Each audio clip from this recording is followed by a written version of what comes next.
بسم اللہ الرحمن الرحیم، السلام علیکم and welcome to my channel smart talk with Honey. استوار امید کے ساتھ آپ سب لوگ بالکل خیر خیریت سے ہوں گے، خوش پاش ہوں گے۔ ایک نئی ویڈیو کے ساتھ ہنی حاضر ہے۔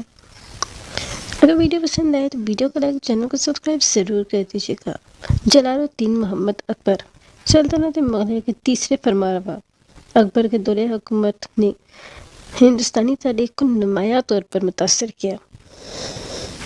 ان کے دور حکومت میں مغلیہ سلطنت کے حجومیت اور دولت میں 3 گنا اضافہ ہوا۔ اس نے ایک طاقتور فوجی نظام بنایا اور مؤثر سیاسی اور سماجی اصلاحات کی۔ غیر مسلموں پر فرقہ وارانہ کو ختم کر کے انہیں اعلیٰ سول اور فوجی عہدوں پر تعینات کر کے ان کا اعتماد اور وفاداری حاصل کی۔ وہ پہلے حکمران تھے جنہوں نے ایسا کیا تھا۔ انہوں نے سنسکرت ادب کا ترجمہ کیا، مقامی تہواروں میں حصہ لیتے تھے، یہ سمجھتے ہوئے کہ ایک مستحکم سلطنت اس کی رعایا کے تعاون اور نیک خواہشات پر منحصر ہے۔ اس طرح ان کے دور حکومت میں مغل حکومت کے تخت کثیر ثقافتی سلطنت کی بنیاد رکھی گئی۔ مغل دور حکومت کے تحت کثیر ثقافتی سلطنت کی بنیاد رکھی گئی۔ اکبر کے بعد اس کے بیٹے شہزادہ سلیم، جو بعد میں جہانگیر کے نام سے مشہور ہوئے، بادشاہ بنایا گیا۔ جلال الدین اکبر 15 اکتوبر 1542 میں پیدا ہوئے اور 15 اکتوبر 1605 میں ان کی وفات ہو گئی، جسے کچھ لوگ اکبر اعظم بھی کہتے ہیں۔ تیسرا مغل شہنشاہ تھا جس نے 1556 سے 1605 تک حکومت کی۔ اکبر اپنے والد ہمایوں کے بعد ایک قائم مقام سپہ سالار بیرام خان کے ماتحت تخت نشین ہوا تھا، جس نے نوجوان شہنشاہ کی ہندوستان میں مغل سلطنت کو بڑھانے اور مضبوط کرنے میں اہم کردار ادا کیا تھا۔ ایک مضبوط شخصیت کے مالک اور ایک کامیاب جنرل، اکبر نے مغل سلطنت کو بتدریج وسعت دی تاکہ برِ صغیر پاک و ہند کے بیشتر حصوں کو شامل کیا جا سکے۔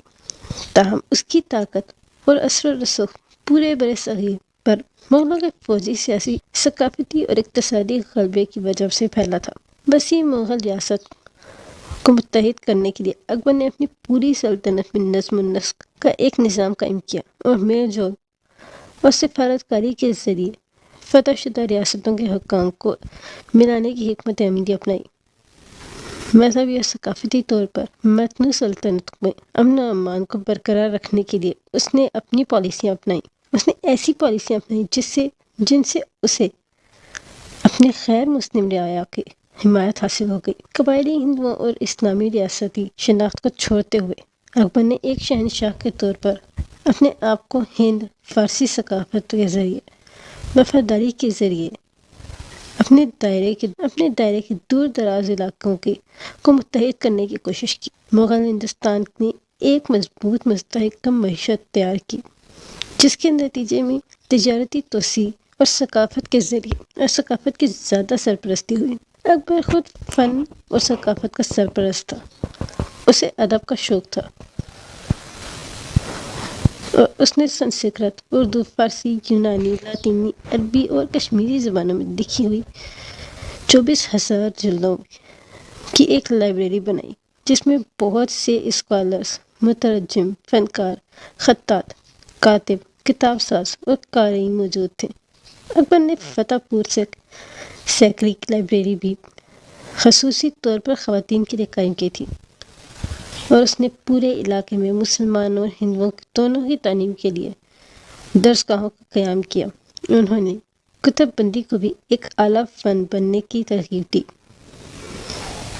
دنیا بھر کے بہت سے مذاہب کے مقدس مرد، شعراء، معمار اور کاریگر اس کے دربار کی زینت بنے۔ دہلی، آگرہ اور فتح پور سیکری میں اکبر بادشاہ کے دربار فنون، خطوط اور ان کے مراکز بن گئے۔ تیموری اور فارسی اسلامی ثقافت نے ہندوستانی عناصر کے ساتھ ضم ہونا اور گھل مل جانا شروع کر دیا اور ایک الگ ہند فارسی ثقافت ابھر کر سامنے آئی، جس کی خاصیت مغل طرز کے فنون مصوری اور فن تعمیر تھی۔ راسخ العقیدہ اسلام سے مایوس ہو کر شاید اپنی سلطنت کے اندر مذہبی اتحاد لانے کی امید میں اکبر نے دین الہی کا اجرا کیا، اور ایک ہم آہنگ عقیدہ ہے جو بنیادی طور پر اسلام اور ہندو مت کے ساتھ زرتشت اور عیسائیت کے عناصر سے ماخوذ ہے۔ چونسا اور کنوج کی لڑائیوں میں 1539 سے 1541 میں شیر شاہ سوری کی فوجوں کے ہاتھوں شکست کھا کر مغل بادشاہ ہمایوں مغرب کی طرف بھاگ کر سندھ چلا گیا۔ وہاں اس کی ملاقات 14 سالہ حمیدہ بانو سے ہوئی، جو ہمایوں کے چھوٹے بھائی ہندل مرزا کے فارسی استاد شیخ علی اکبر جامدی کی بیٹی تھی۔ جلال الدین اکبر اگلے سال 25 اکتوبر 1542 میں رجب کی 5ویں تاریخ 949 ہجری میں راجپوتانہ، جو اب جدید سندھ ہے، کہ امرت کوٹ کے راجپوت قلعے میں پیدا ہوئے تھے۔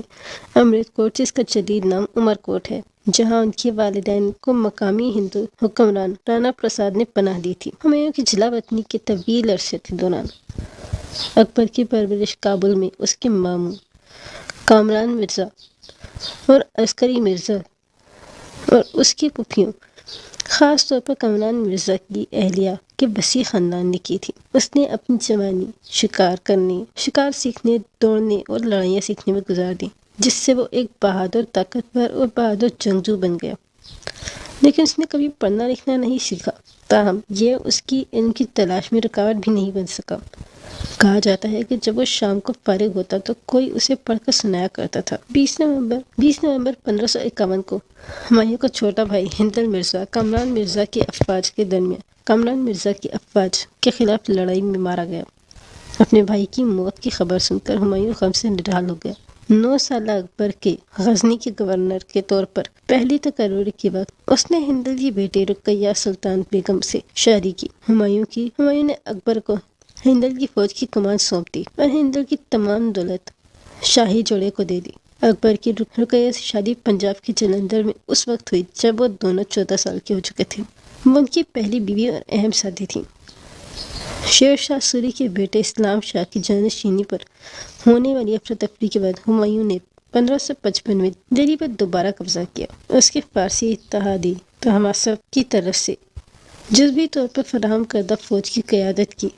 چند ماہ بعد ہمایوں کی موت ہو گئی۔